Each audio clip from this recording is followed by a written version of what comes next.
Mereka adalah pendekar yang ada di hutan dekat air terjun itu, Tuan Patih. Di mana mereka sekarang? Mereka digiring prajurit ronda. Mungkin dibawa ke tempat Senopati di Wangkara, Tuan Patih. Iya, Tuan.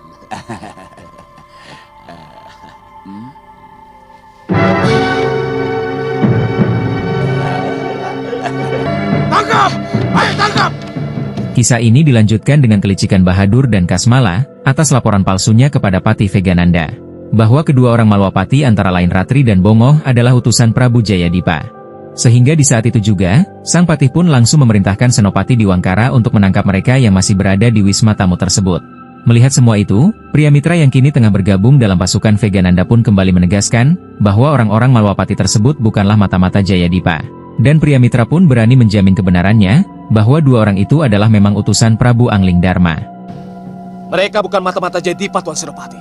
Percayalah. Bahadur dan Kasmala bilang, melihat dia di antara para pengikut Jayadipa, di tengah hutan dekat air terjun Madukara. Saya lebih percaya mereka daripada tukang sihir itu.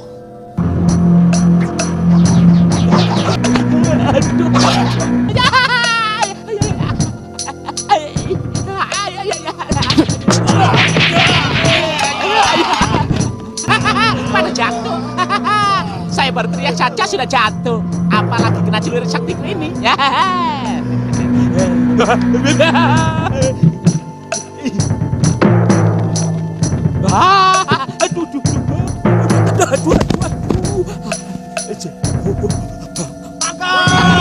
Kalah Cacak menang Cacak. Ayo maju.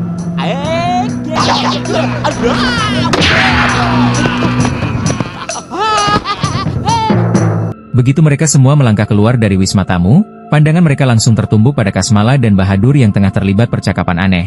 Kata-kata mereka terdengar tak jelas, penuh bisikan yang mencurigakan. Dalam suasana yang makin menegang, pria mitra mengatakan kepada Patih Vegananda dan dengan suara tegas mengungkapkan kebenaran bahwa Sawopitu telah diperdaya oleh dua penyihir sesat tersebut. Pria mitra sekali lagi menegaskan bahwa mereka berdua adalah buronan Malwapati, musuh besar Prabu Angling Darma. Patih Vegananda pun tertegun dalam ketegangan, sambil pria mitra melanjutkan ucapannya. Jika Patih Vegananda memilih melindungi mereka, maka bersiap-siaplah. Karena itu berarti Sawopitu memilih untuk menjadi lawan Malwapati. Suasana sontak berubah, wajah di Wangkara dan Vegananda seketika memucat. Sorot mata mereka tak bisa menyembunyikan ketakutan, sebab mereka tahu, Malwapati bukan kerajaan sembarangan. Yang dikenal sebagai negeri para kesatria sejati, kerajaan agung yang kekuatannya telah diakui oleh negeri-negeri lain. Di saat itulah Vegananda berkata tidak mau berurusan dengan Malwapati. Tuan pria mitra, kami sama sekali tidak mau menyandang sebutan yang tidak menentu dari negeri ini. Kami akan segera meninggalkan negeri Sawopitu untuk mengejar dua tukang sihir musuh besar negeri Malwapati. Kalau tuan-tuan ingin menangkap kami, ya terpaksa kami harus lawan. Sebaiknya tuan-tuan biarkan kami pergi. Terus terang, kami tidak pernah tahu kalau Bahadur dan Kasmala sewaan kami itu ada masalah dengan raja kalian. Tapi tolong, jangan ceritakan pada siapapun bahwa kami telah berusaha keras untuk menangkap kalian. Semua itu karena kehati-hatian kami. Sama seperti Malwapati, negeri Sawopitu juga sedang dilanda huru-hara. Terima kasih atas kebijaksanaan tuan. Kami akan segera pamit untuk melaporkan tentang kedua tukang sihir itu. Terus terang, kami hanya menggunakan tenaga mereka untuk menumpas pemberontakan di Sawopitu. Baik Tuan Patih, baik. Sementara itu di kerajaan Malwapati, terlihat Senopati Prabaskara tampak berjalan dengan langkah tegap menuju singgasana sang raja. Di hadapan Prabu Angling Darma, ia menyampaikan kabar penting. Telah datang utusan dari kerajaan Sawopitu bahwa mereka membawa pesan dari Prabu Jayadipa. Dengan wajah penuh wibawa namun ramah, Angling Darma segera memerintahkan agar para tamu itu dipersilakan masuk. Tak lama kemudian, dua pangeran utusan Prabu Jayadipa yaitu Pangeran Mundu dan Pangeran Puru berdiri di hadapan sang Prabu. Mereka menyampaikan berita duka bahwa kerajaan Sawopitu tengah dilanda gejolak. Pemberontakan besar-besaran yang dipimpin oleh Sekutu Mahesa Tunggal telah mengguncang tahta Prabu Jayadipa. Dalam ketegangan itu, para utusan datang memohon perlindungan. Mereka meminta izin untuk berlindung di sebuah gua yang masih berada di kawasan Malwapati, karena hutan di sekitar Sawopitu tak lagi aman bagi mereka.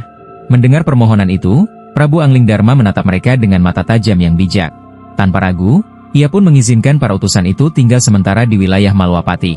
Namun sebagai langkah kehati-hatian, sang Prabu juga memutuskan untuk mengirim pasukannya guna memastikan dulu rombongan Prabu Jayadipa tersebut. Kami tidak bisa memutuskan dengan cepat, Pangeran. Tapi kalau Tuan Prabu Jayadipa sudah ada di sana, untuk sementara kami bisa mengizinkan. Tapi hanya sementara. Selanjutnya orang saya akan memeriksa seluruh rombongan untuk memberikan perlindungan negara kepada kalian. Terima kasih, Gusti. Masih di hari yang sama, jauh di tengah hutan perbatasan, tanpa Sudawirat ditemani Pangeran Indrabrata tengah bersimpuh menghadap Prabu Jayadipa. Dengan nada berat dan penuh kekhawatiran, Sudawirat mulai mengungkapkan isi hatinya tentang masa lalu yang sangat kelam antara dirinya dan tanah Malwapati. Ampun Paduka, ucap Sudawirat lirih, aku khawatir, kehadiranku dalam rombongan ini justru akan menutup pintu harapan. Prabu Anglingdarma adalah sosok bijak, namun aku tak tahu apakah luka lama masih membekas di sanubarinya. Sudawirat pun takut, jika Prabu Anglingdarma mengetahui bahwa dirinya ikut dalam rombongan Sawopitu, maka permintaan mereka untuk berlindung di wilayah Malwapati akan ditolak. Untuk mencegah hal yang tak diinginkan, Sudawirat memohon izin sementara, ia akan pergi ke puncak Gunung Ciremai untuk menjenguk istrinya yang telah lama ia tinggalkan. Prabu Jayadipa menatap Sudawirat dengan mata teduh, penuh pengertian. Meski hatinya berat, ia mengangguk perlahan dan mengizinkannya. Pergilah Wirat, namun jangan terlalu lama. Kami masih sangat membutuhkan pertolonganmu. Tanpa kehadiranmu, mungkin rombongan ini sudah hancur sejak awal. Dan dengan izin itu, Sudawirat pun bersiap memulai perjalanannya, membawa beban masa lalu di tanah Malwapati tersebut dan harapan masa depan dalam satu langkah yang hening. Ia pun kemudian berpamitan kepada Sang Prabu Jayadipa, dan segera menunggangi kudanya. Lalu diantarkannya sampai persimpangan jalan perbatasan hutan Malwapati oleh Pangeran Indrabrata. Cukup sampai di sini, Pangeran. Jangan pernah melupakan kami, pendekar. Saya pasti akan kembali.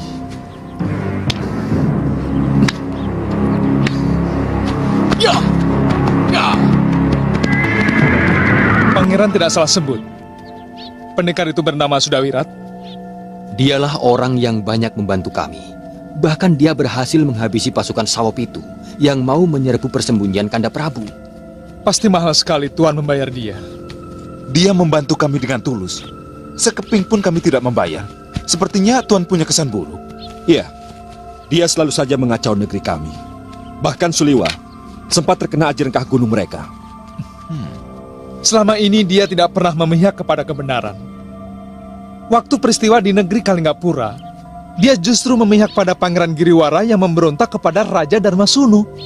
Nah, dalam dunia persilatan, dia membantai habis Mahaguru dari perguruan Jagat Saksana.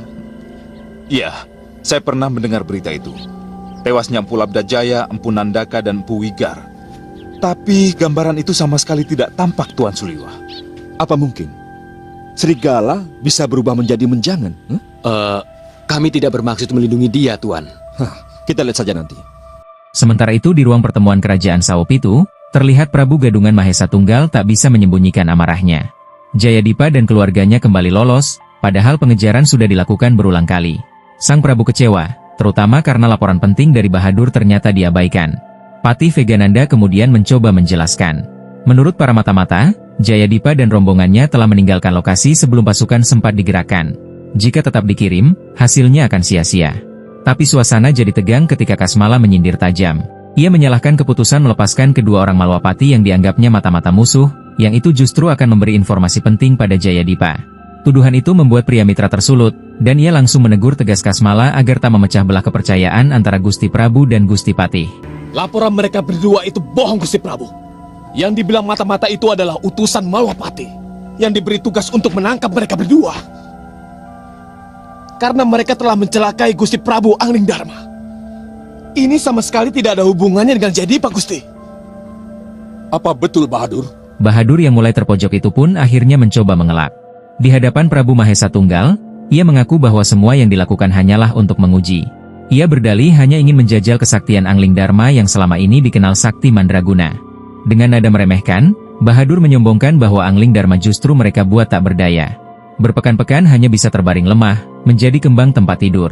Pernyataan itu membuat Prabu Mahesa Tunggal bertanya lebih dalam, kenapa mereka sampai pindah ke wilayah Sawopitu, dan kenapa sampai utusan Malwapati mengejar mereka ke wilayah kekuasaannya. Tanpa diduga, Senopati Diwangkara menyela dengan nada sinis. Ia menyindir Bahadur, mengatakan bahwa yang bisa dilakukan Bahadur hanyalah memanggil siluman saja, tak lebih dari itu.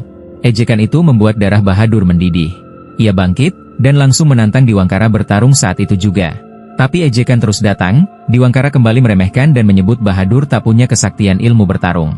Kemurkaan Bahadur akhirnya meledak. Matanya berubah merah menyala, hawa mencekam memenuhi ruangan.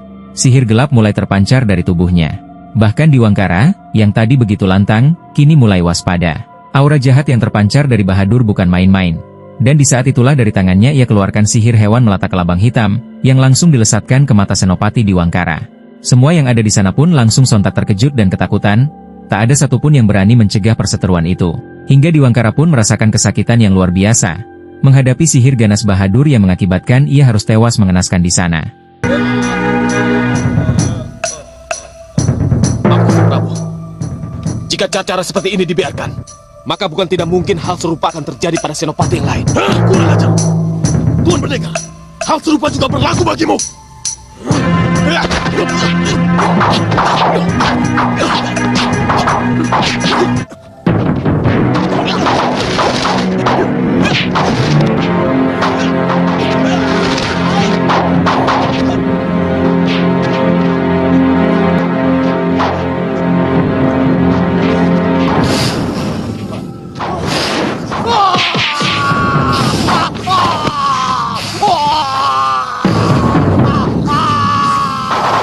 Tuan Prabu, usir dia dari negeri Tuan.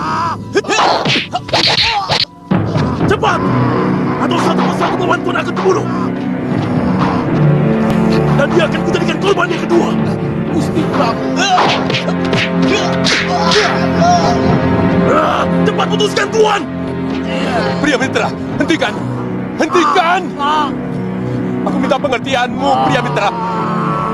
Jangan sampai dia membunuh patihku. Tolong kalau kau masih tetap mau mengabdi di sini. Oh, Gusti Prabu mengusir saya. Sekali lagi, saya mohon pengertianmu, Pendekar.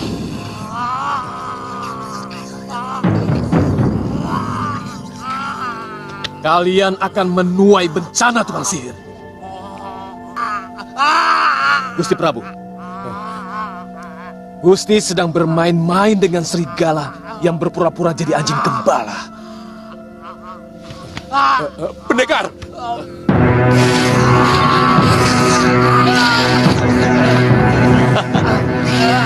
Tolong lepaskan aku, Bahadur. Masuk.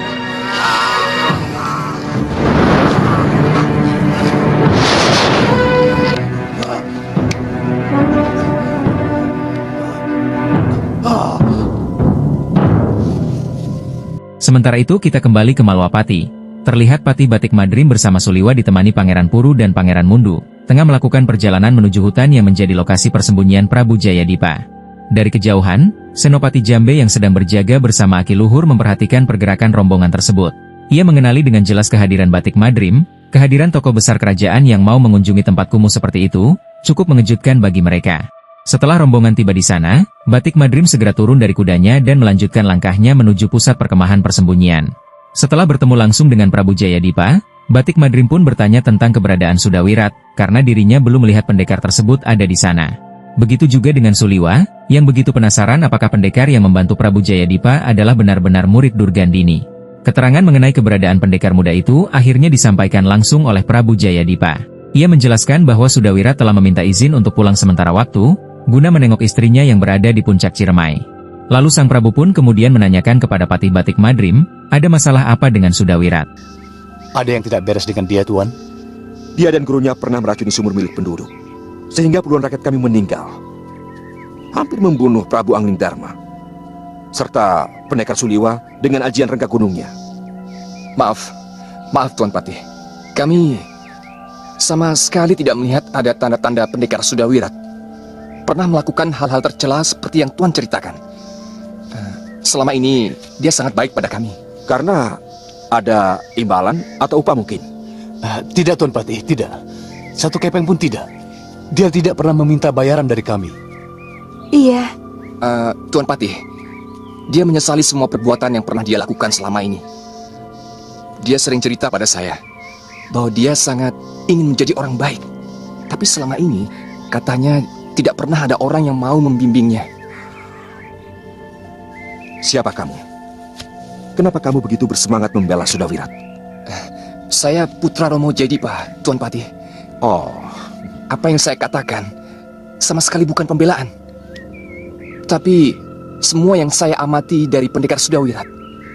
Maaf Gusti, jangan-jangan Sudawirat yang tuan-tuan ceritakan adalah Sudawirat yang lain. Dia murid Durgandini. Tapi dia juga pernah menjadi murid Empu Lingsir. Liwa, berarti benar dia. Iya Gusti. Maaf Tuan Patih. Oh, Kita istirahat dulu. iya. Silakan duduk. Maaf. Silakan. Terima kasih. Oh ya, berapa jumlah rombongan Tuan Prabu?